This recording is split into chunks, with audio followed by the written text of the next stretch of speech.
5 قسم کے عورتوں کو موت کے وقت کوئی تکلیف نہیں ہوتی۔ 5 قسم کی عورتیں ایسی ہیں جن کو موت کے وقت کوئی بھی تکلیف نہیں ہوگی۔ بسم اللہ الرحمن الرحیم۔ وہ 5 عورتیں کون سی ہیں جن کو موت کے وقت تھوڑی سی بھی تکلیف نہیں ہوگی؟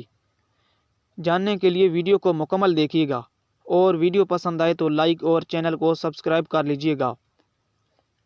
نزا کے وقت جو مسلمان پر تکلیف ہوتی ہے، اس پر اللہ تعالیٰ کی طرف سے نیکیاں لکھ دی جاتی ہیں، جیسا کہ سنن ابن ماجہ میں بروایت حضرت عائشہ صدیقہ رضی اللہ تعالیٰ عنہا سے مروی ہے کہ رسول اللہ صلی اللہ علیہ وسلم ان کے پاس اس حالت میں تشریف لائے کہ ان کے پاس کوئی قریبی رشتہ دار موت کی سختی میں مبتلا تھا۔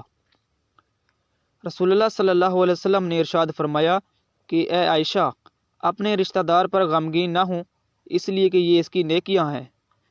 نیز حضرت عائشہ صدیقہ رضی اللہ تعالیٰ عنہا سے ہی اس مضمون کی روایت ہے کہ جب میں نے رسول اللہ صلی اللہ علیہ وسلم کی وفات کے وقت تکلیف دیکھی، اب میں کسی مسلمان کی حالت میت کی حالت نزا کی تکلیف کو اس کے حق میں برابر نہیں سمجھتی۔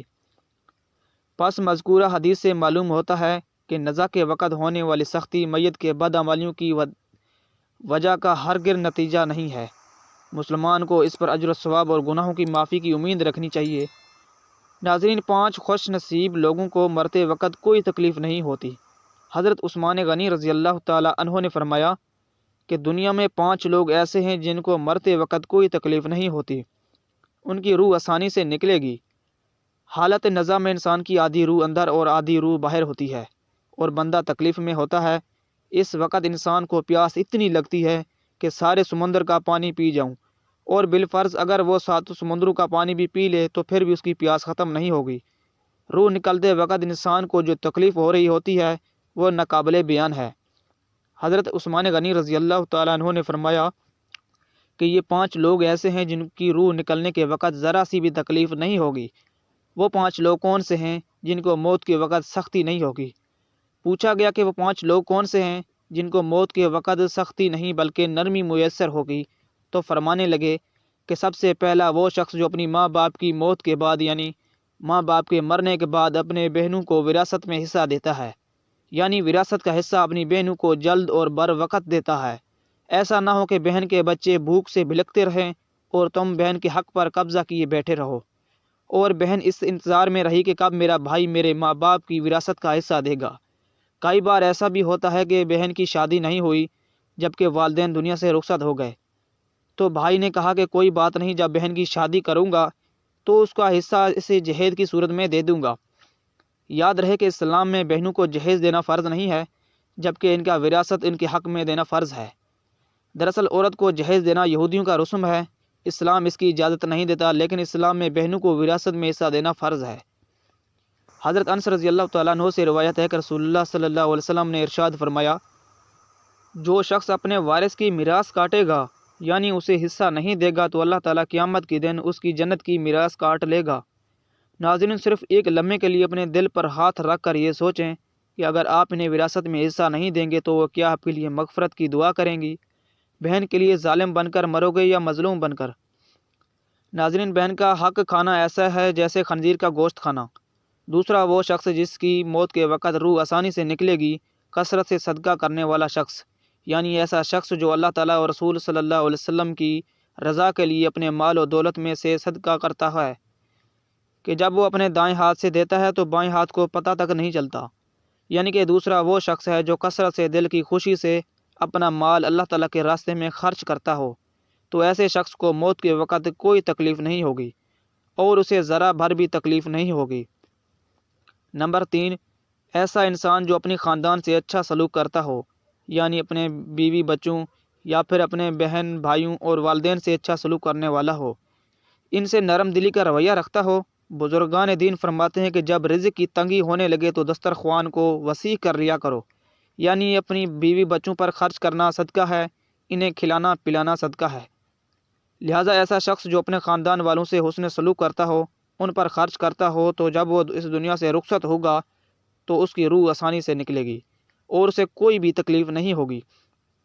حضرت عثمان غنی رضی اللہ تعالیٰ عنہ نے فرمایا کہ جو شخص یہ سوچ کر نماز ادا کرتا ہے کہ میں جو یہ نماز ادا کر رہا ہوں یہ میرے نبی صلی اللہ علیہ وسلم کی آنکھوں کی ٹھنڈک ہے۔ نماز دین کا ستون ہے، نماز مومن کی معراج ہے، اسلام و کفر کی تفریق ہے۔ تو 5 وقت کا نمازی موت کے وقت کسی قسم کی تکلیف میں مبتلا نہیں ہوگا۔ پھر فرمایا 5واں وہ شخص جو خود بھی قرآن پاک کی تلاوت کرتا ہو اور دوسروں کو بھی قرآن پاک سکھاتا ہو۔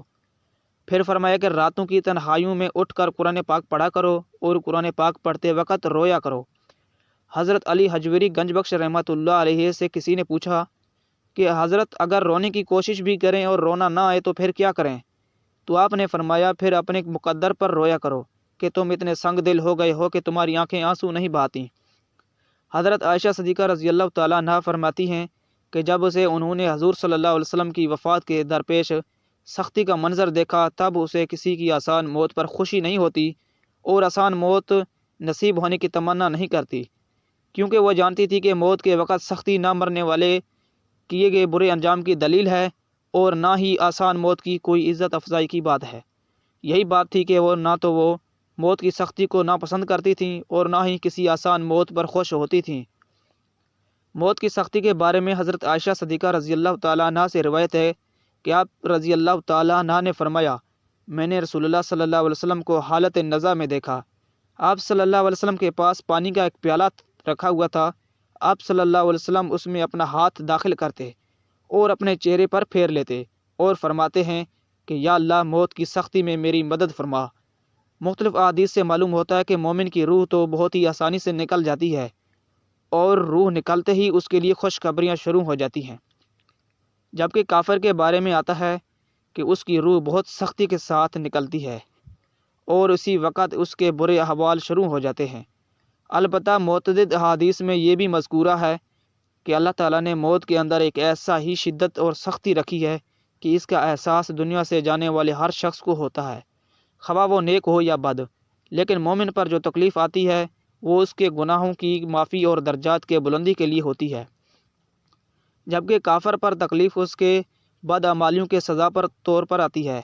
چنانچہ ایک حدیث میں آتا ہے کہ مومن جب گناہ کرتا ہے تو اس کے لیے موت کے وقت سختی کی جاتی ہے تاکہ گناہوں کا کفارہ ہو، اور جب کافر نیکی کا کام کرتا ہے تو موت کے وقت اس کے لیے کچھ آسانیاں پیدا ہو جاتی ہیں تاکہ اس کے ان اچھے کاموں کا بدلہ ہو۔